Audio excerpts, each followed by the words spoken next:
Suman TV ప్రేక్షకులందరికీ మహాశివరాత్రి పర్వదిన సందర్భంగా నమస్కారములు.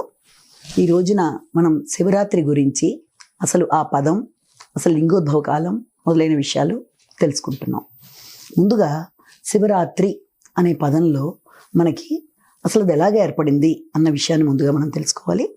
అందులో ప్రధానంగా ఒక ముఖ్యమైన కథని చూసుకున్నట్లయితే, ఒకసారి బ్రహ్మదేవుడు అలాగే విష్ణుమూర్తి ఇద్దరూ కూడా ఒకరితో ఒకరు కలహం పెట్టుకున్నప్పుడు నేను గొప్ప అంటే నేను గొప్ప అనుకోవడం జరిగింది. అయితే ఇద్దరు ఎవరి మట్టుకు వాళ్ళు మేం గొప్ప అనుకుంటున్నప్పుడు వారి మధ్యలో శివలింగం అంటే ఉద్భవించడం లాంటిది జరుగుతుంది. ఆ శివలింగం కూడా ఏది అంటే మనకి ఈ అరుణాచలంలో ప్రస్తుతం మనం వింటున్నది. ఆ అరుణాచలానికి సంబంధించిన లింగోద్భవం అనేది అక్కడ జరుగుతుంది. అంటే లింగోద్భవ కాలంగా మనం చెప్పుకుంటాం కాబట్టి ఆ యొక్క అరుణాచలంలో యొక్క లింగము ప్రధానంగా అగ్నితత్వం కలిగింది. అంటే మనం చూసినట్లయితే శివుడి గురించి మాట్లాడుకునేటప్పుడు చాలా చక్కగా పంచారామాలు, అలాగే పంచభూత లింగాలు, అలాగే ద్వాదశ జ్యోతిర్లింగాలు అని మనం చాలా వింటూ ఉంటాం. ఎందుకంటే శివుణ్ణి మనందరం కూడా ఎప్పుడు కొలుస్తూ ఉంటాము. అందరికీ కూడా విపరీతమైన నమ్మకం, భక్తి, ప్రేమ, అనురాగం శివుడి మీద ఉన్నప్పుడు శివుడికి సంబంధించి ఈ యొక్క జ్యోతిర్లింగాలు కానీ, ఈ పంచభూత లింగాలు అంటే 5, అలాగే జ్యోతిర్లింగాలు 12, ఇవి మాత్రమే కాకుండా పంచారామాలు, ఇవన్నీ కూడా మనకి కొన్ని అందుబాటులో ఉంటాయి, కొన్ని అందుబాటులో ఉండకపోయినా ఎప్పుడైతే ఈ నెట్ పరిజ్ఞానం ఇవన్నీ వచ్చాయో కనీసం దాంట్లో చూసి మనం చాలా విషయాలను నేర్చుకుంటూ ఉండే అవకాశం కూడా భగవంతుడి దేవల మనకి దక్కింది. అయితే ఇప్పుడు మనం చెప్పుకోబోతున్న ఈ యొక్క జ్యోతిర్లింగం లాంటి ఈ యొక్క పంచభూత లింగంలో ఒకటి అయిన ఈ యొక్క అగ్నితత్వం కలిగిన ఈ లింగం గురించి మాట్లాడుకుంటున్నప్పుడు వీరిద్దరి మధ్య ఇది ఆవిర్భావం జరగడం జరుగుతుంది.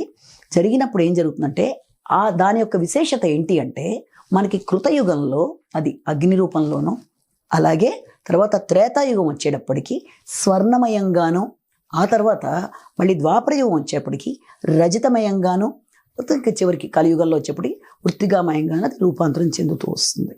అయితే అది వచ్చిన తర్వాత శివుడు ఏం చెప్తాడంటే వీళ్ళిద్దరితోనూ, ఎవరు మనకు బ్రహ్మదేవుడు విష్ణుమూర్తి ఇద్దరు అనుకుంటున్నారు కదా మేము గొప్ప అంటే మేము గొప్ప అని, మీరేం చేస్తారంటే ఈ యొక్క శివలింగం యొక్క తుది మొదలు ఎక్కడుందో మీరు చూసి ఎవరైతే ముందు వచ్చి నాకు చెప్తారో దాని ప్రకారం నేను తప్పనిసరిగా ఎవరు గొప్ప వాళ్ళో నిర్ణయిస్తాను అని చెప్పడం జరుగుతుంది.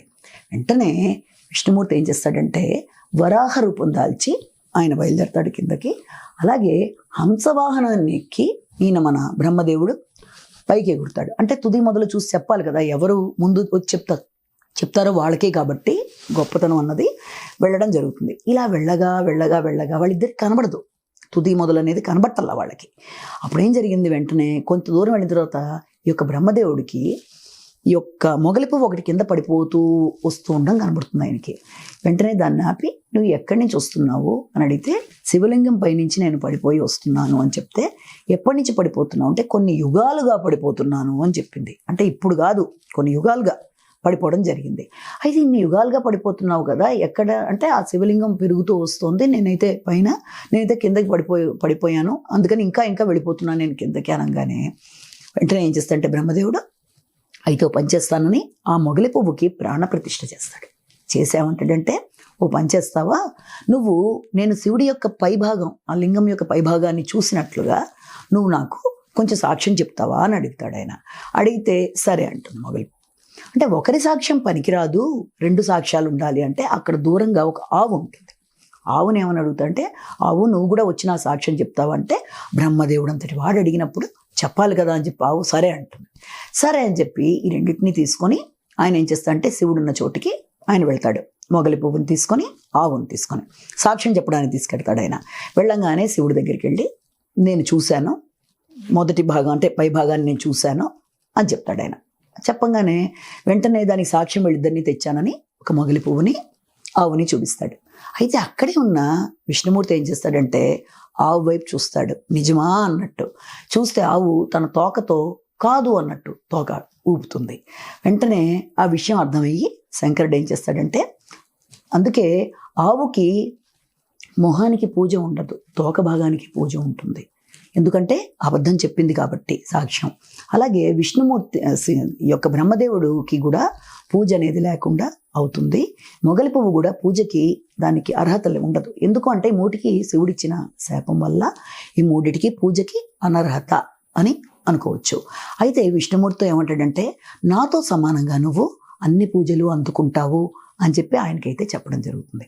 అయితే ఈ రకంగా ఈ యొక్క లింగం ఎప్పుడైతే ఈ యొక్క అరుణాచలంలో ఉందో దాని ప్రకారం ఈ యొక్క కథా విధానంలో, అందుకే మనం గమనించుకున్నట్లయితే ఎవరైనా సరే స్మరణే అరుణాచలే, అంటే స్మరించినంత మాత్రానే మోక్షాన్ని ఇచ్చేది.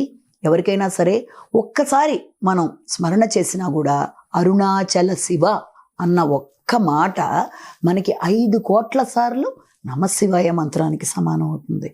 ఎవరైతే అంటే ఇక్కడ ఈ లింగోద్భవ కాలం ఈ ఇద్దరి మధ్య జరిగినదే మనకి శివరాత్రిగా పాటించడం. అలాగే శివరాత్రి అంతేకాకుండా శివరాత్రి నాటి యొక్క విశేషాల్లో మనం ఇంకా కొన్ని చూస్తాం. ఏం చూస్తాము? ఉపవాసం ఉంటాము, జాగరణ చేస్తాము, భగవంతుని భక్తిభావంతో చూస్తాము. అలాగే దేవుడికి సమీపంలో ఉన్న భావన, ఆధ్యాత్మిక ధోరణి అన్నీ కూడా అలవరుచుకుంటాము. శివరాత్రి మహత్యానికి సంబంధించిన ఎన్నో కథలు మనం వింటూ ఉంటాము. వీటన్నిటికీ ఏంటంటే వెనకాల బ్యాక్గ్రౌండ్ శివుడికి సంబంధించి వ్యక్తులకి ఆధ్యాత్మిక ధోరణి. ఏ పూజ అయినా, ఏ వ్రతమైనా, దేంట్లోనైనా వ్యక్తికి కావలసింది భక్తి, శ్రద్ధ, దాని మీద అనురాగం, తర్వాత చెయ్యాలన్న తలంపు, మంచి సంకల్ప బలంతో భగవంతుణ్ణి. ఈ రోజున అందరూ కూడా ఈ యొక్క పూజా విధానాలు పాటించలేకపోవచ్చు. చాలామంది అనుకుంటూ ఉంటారు, ఈ రోజున అమ్మో ఈ అహోరాత్రి పూజ, అష్టకాల పూజా విధానం, లేకపోతే 4 సార్లు చేయాలి, పొద్దున్న, ఉదయం, మధ్యాహ్నం, సాయంత్రం, ఇన్ని విధానాలు ఉంటాయి కదా, ఇవి మనం చెయ్యలేమే అనుకోకర్లేదు. అది చెయ్యాలన్న సంకల్పమే మనసులో గట్టిగా అనుకున్నా, మనసు ప్రశాంతంగా చక్కగా పెట్టుకొని భగవంతుడికి, అందుకే ఉపవాసం అన్న మాటలో కూడా భగవంతుడికి సమీపం అంటారు. దేవుడి యొక్క సమీపంలో ఉండి, దేవుడి సమీపంలో ఉండి మనస్సుని అంతా కూడా భగవంతుడి మీద పెట్టి అనవసరమైన ఆలోచనలలో లేకుండా మనసావాచాకరమైన దేవుణ్ణి ధ్యానిస్తూ ఎవరైతే దేవుడి సమీపంలో ఉంటారో వాళ్ళు కూడా చేసినట్లే. తప్పనిసరిగా ఆ ప్రభావం అనేది ఉంటుంది. కాబట్టి ప్రతి వ్యక్తి కూడా ఈ రోజున ఏం చేయలేకపోయినా, కనీసం మంత్రపఠనం లాంటి పెద్దవి చేయలేము అనుకున్నా కూడా వాళ్ళు చేయవలసిందంటే అరుణాచల శివ అనే మంత్రపఠనం కూడా మంచి ప్రభావాన్ని చూపిస్తుంది. ఇందాక అనుకున్నట్లుగా అనేక కోట్ల సార్లు ఫలితాన్ని ఇస్తుంది. అలాగే కొందరు ఓం నమః శివాయ అనుకుంటారు, లేకపోతే ఈ యొక్క అరుణాచల శివ అనుకుంటారు. కాబట్టి ఎవరైనా సరే ఈ రకంగా శివుణ్ణి మనసా వాచాకరమైన పూజ చేసుకున్నట్లయితే తప్పనిసరిగా వాళ్ళకి శని వల్ల పడుతున్న ఇబ్బందుల్ని అధిగమించగలుగుతారు. అలాగే శని దోష నివృత్తి కలుగుతుంది. అది మాత్రమే కాకుండా అలాంటి దోషాలు లేకపోయినా మనసంతా కూడా ప్రశాంతంగా ఉంటుంది. పనులలో ఆటంకాలు లేకుండా అన్ని రకాలుగా అన్ని రంగాల్లో విజయాన్ని సాధిస్తూ ఆరోగ్యపరంగా ముందుకెళ్ళడానికి శివరాత్రి చక్కగా మనకి తోడ్పడుతుంది. నమస్కారం.